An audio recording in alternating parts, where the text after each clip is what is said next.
What's up guys, Kyron Dudebro here, and we're going to be talking about something that's been bothering a lot of people including me, which is Voldo's mantis crawl stance. I'm going to sit here and kind of go through it, how to deal with it, and hopefully it will help you deal with Voldo a lot more better than you previously would have.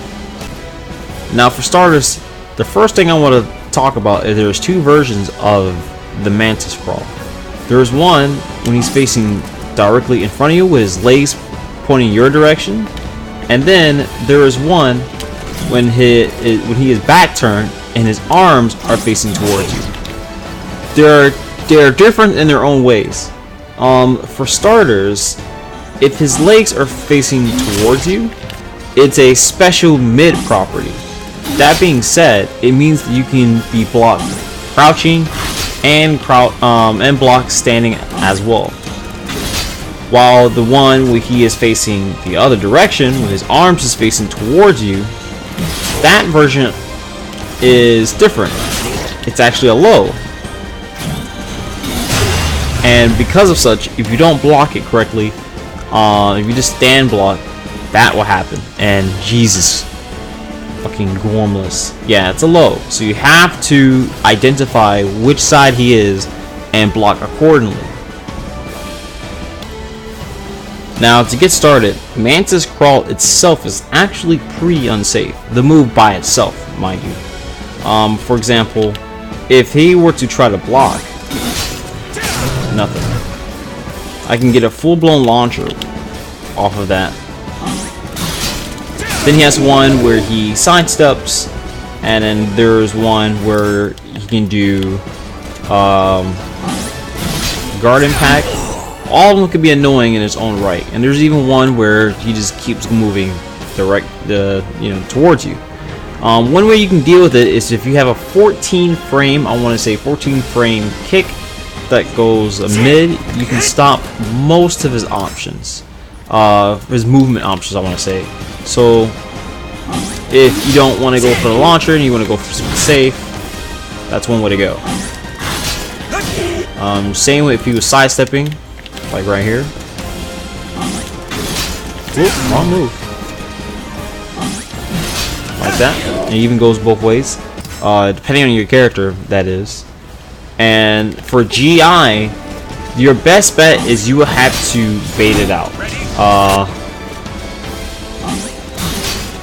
And the problem with this move is you can try to punish it, but it's the fact that down the GIs, it has a weird large horizontal hitbox.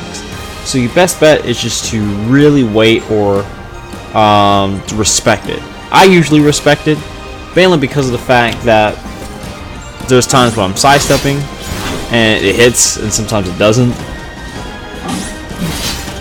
But it seems like it's linear. I could be wrong. So if you do anticipate them doing that, oh, there he goes. Yeah, that just happened.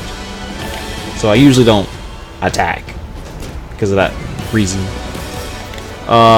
It is really weird to deal with. What makes mantis crawl more frustrating is because of the fact that it covers a lot of his options. He has one for horizontal, and if you get hit, it's run counter. You get a big amount of damage off of that. Then he has one if he catches you blocking low. You know, he has that. Then again, you can sidestep that one. And then he has the one which is a kick. It's a little quick kick, but it hits on both sides. Not a lot of damage, but nonetheless, it could be a round stealer. See? The interesting part is all these moves can, if you have a 14 frame button or slower, I mean not slower, or faster, they can all be interrupted. So for example, for this one, I choose that one because it's the safest option than trying to having to guess. And that beats, his A, and it beats the B version, and then here comes C. Now C, on the other hand, it trade, but better than him just getting a full-blown combo off. And then he has another alternate option right here where he goes like that, and there you go. So Really recommend for this stance, if you have, like I mentioned before, a 14 frame or faster button that is a mid, you should be able to deal with it.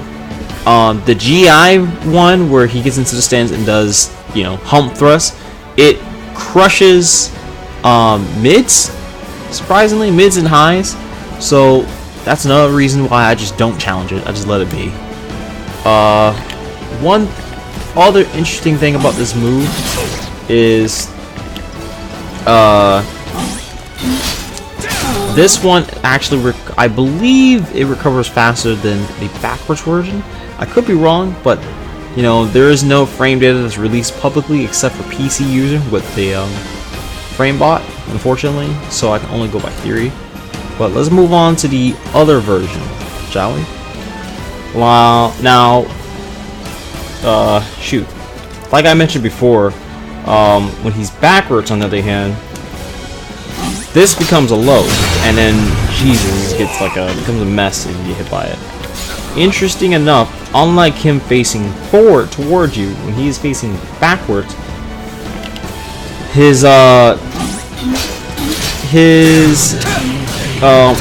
buttons come out slower because of the recovery times of him doing it that direction. It's a trade-off of it being a low, so the recovery of them are much slower. So a lot of his options becomes much more punishable once it's backwards. So you can literally go for your launchers without even having to worry about it. Get that successful block. There you go. I'm even going through the other versions like the you know, the kicks and, you know, the ones I did before. Like that. You know, the legs facing in front of you is a safe version, but you need like a 14 frame or faster button to interrupt most of it. Just, you know, be careful with GI. Like I mentioned before, I usually don't bother with that. And him facing backwards, always be able to identify that because that one is a low, and all of it, if you successfully block that, then you can punish it. But that's all I got for you guys. I hope this really helps. If you like what you saw, please leave a like and subscribe or comment in the comment section in case I'm an idiot and, you know, miss something. I'll see you guys next time.